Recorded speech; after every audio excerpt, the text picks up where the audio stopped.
If you think my encounter of the episode Teletubbies called Yuki Terror Me was bad, think again. This next episode of Teletubbies I found was another crossover. This time it was a PlayStation game called Infamous. I wish I could explain to you what Infamous is, but I'm sure Google knows. Anyways, as I said, there's another lost episode of Teletubbies. So I'm going to tell you the story. It was January 10th of 2022. I was at home since I had a day off from work. I was watching the Lego Movie 2, the second part of my DVR for the cable box. All of a sudden, my grandma came in and told me she has a surprise. The surprises were a copy of Lego Star Wars, the complete saga for the Xbox 360, and another rare Teletubbies DVD. The cover consisted of the Teletubbies in their poses when they are saying "uh-oh" from my point of view. They were also in front of a dark orange background. The title of the DVD was Teletubbies, Building a Barbecue and Other Stories. Wow, thank you so much, I told my grandmother. She had thanked me for thanking her, and I left while I said bye to her. I decided to watch the DVD in my room since that was where my Xbox was. I inserted it into my Xbox and the DVD began. The warning screen, ABC DVD, and ABC Kit for Kids logo appeared in normal format. As I got to the menu consisted of a picture of Tinky Winky, Dipsy, and the pink spider sitting down while a trumpet was saying something. Just to be honest, I didn't see the barbecue episode, so it's a good thing I got the DVD of it. Like with any Teletubbies Lost Episode DVD, the many options were Play All, Episode Selection, ABC Web Link, and Subtitles. I pressed play on the DVD menu, played 4 episodes that were normal, such as Building a Barbecue, Swimming with Stephanie, Swans, and Josie's Pots. But after the 4th episode, the next episode began with a warning that said this. This last episode, Teletubbies, was made by Ted Morgan. It was also made to promote the game Infamous, despite not being a kids' game. It contains unnerving nature, blood that is not to be used by children. You have been warned. Wait, what? There's episodes centered around Infamous? I questioned in my head. The intro was normal, but after the Teletubbies ran off the screen at the end of the intro and the trumpet rose up, the trumpet instead said, "A PlayStation character is visiting Teletubby Land." If I could guess correctly, it would be choreographed from Infamous, since after all, that was what the episode's title was. That was something strange happened. When I saw the sun baby, the sky behind her was now an orange instead of the usual blue sky.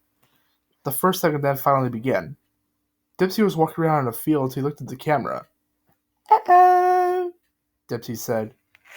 The narrator then spoke. One day in Teletubby Land, the sky was a different color, and Dipsy was wondering how it happened. Dipsy continued his walk until he recognized what appeared to be Cole sleeping on what looked like some sort of bed but outdoors, only that there is no blanket or pillow. "What's that?" Dipsy asked. "It's a man, but you should keep quiet.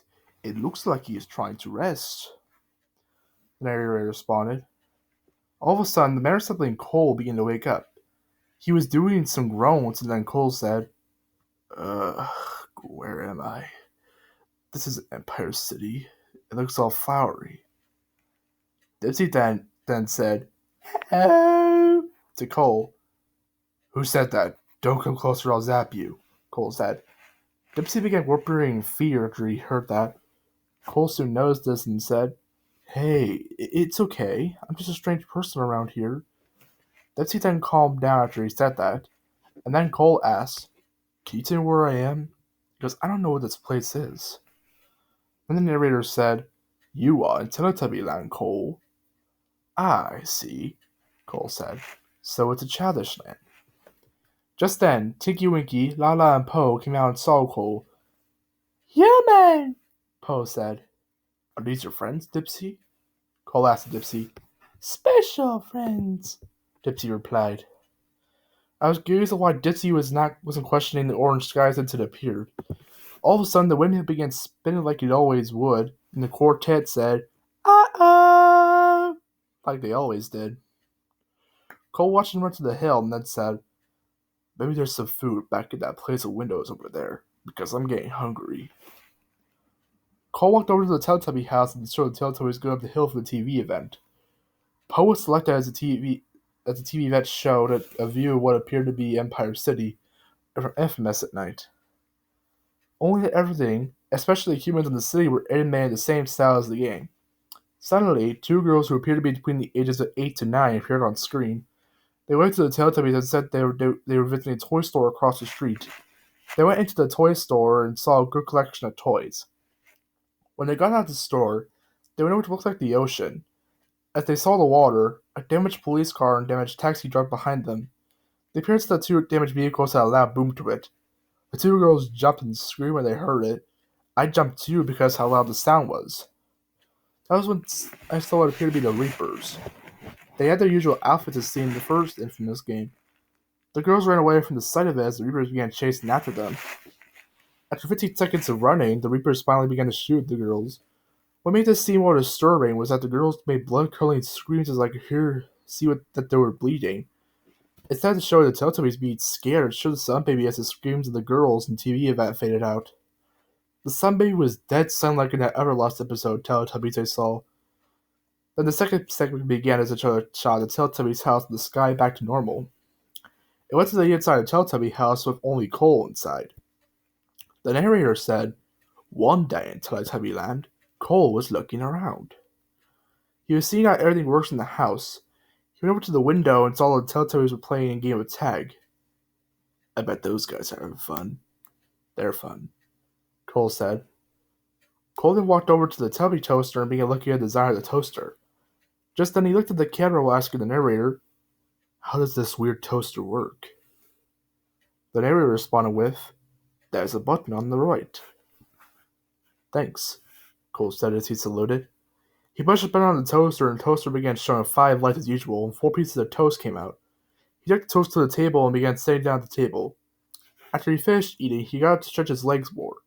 As he walked outside, he looked at the Bad Karma poster. The Bad Karma poster is like Cole sees in the first infamous game whether he wants to be evil or not. All of a sudden, Cole began to gasp as the background faded to black color and the screen began to zoom up to Cole's face. Teletubbies would soon notice this and Poe asked, "What's wrong?" Cole then said, "Guys, I've got a problem. If you see that poster right there, every time I look at it, Sasha always comes and makes me evil." The narrator asked, "Who's Sasha?" Cole looked at the camera and said, Sasha is a boss I fought back in my hometown, and she's likely the reason for my evil side." Just then, a piece of black tar appeared from out of the ground. Sasha began rising up. "Oh no, it's her," Cole shouted. "Hey there, Mr. McGrath. You made a terrible mistake, and now you are going to regret it," Sasha said to Cole. Cole tried to apologize, but it was too late. Sasha pushed him and Cole fell to the ground. Sasha then began to bile Cole and something disturbing happened. Cole had gone to the evil side. Somehow I felt like this episode wasn't focusing on the Teletubbies that much. All of a sudden, Cole said, "Sorry, Teletubbies, but the good side is gone now. Now you all should die." The Teletubbies ran over to their house to take shelter. "Now, Cole, go after them," Sasha told Cole. "Yes, ma'am," Cole replied. The Teletubbies were hiding next to the Tubby toaster. Suddenly, Cole broke the window that was in front of the table. Cole then said, "You guys think you can hide from me?" "Run away!" the quartet said. The Teletubbies ran to the entrance of the Teletubby house. Tinky Winky came out first, but Cole suddenly appeared next to Tinky Winky and charged at him. Tinky Winky fell to the ground landing on his stomach for some reason. Cole began to restrain him. Tinky Winky shouted help about 3 times. Dipsy, Lila, and Poe watched in horror. "Who's next?" Cole said to the trio. "Actually, I'll just blast you all instead," Cole said before he evilly laughed. He then made a shockwave and Dipsy and the rest of the gang fell down. Cole then did the same thing that Sasha did to him, which was bio-leeching. Dipsy, Lala, and Poe were dead along with Nunu, who had just been exploded by Cole's electric shooting. "Sayonara, killer alien things," Cole said while he ran away from the scene. Just then the Tubby Bye-Bye scene came in. As soon as the poster rose up, it didn't say "time for Tubby Bye-Bye" like it always did. It said a quote from one of the infamous games. The trumpet said, We're all looking for a peaceful and safe place.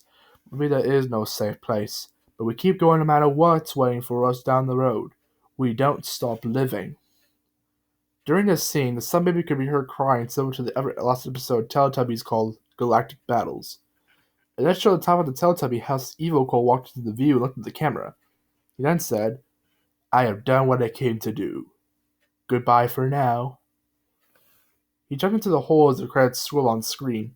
The Sun Baby still kept crying as she began to set. After the credits, the Rectal Productions logo appeared, but the background was colored blue. It then displayed the ABC DVD logo that was red-tinted. Evil Cole was seen on the left instead of having his head shown like on some other lost episodes of Teletubbies I've read. The ABC for Kids logo was shown, but before the bee could make the ABC Lizard Juice curve, he was zapped by electricity. It then faded to black. It stayed there for about 10 seconds.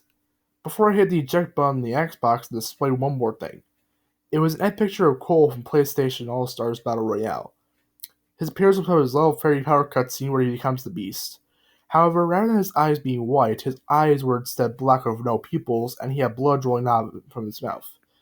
In the background was a slow, loud, and distorted version of the scream for the Halloween variant of the Gracie Films logo, along with the gut-wrenching Howie scream.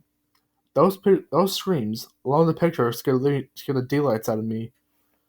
It then took me back to the menu. I was in so much anger and believing that Ted Morgan would be responsible for making that episode.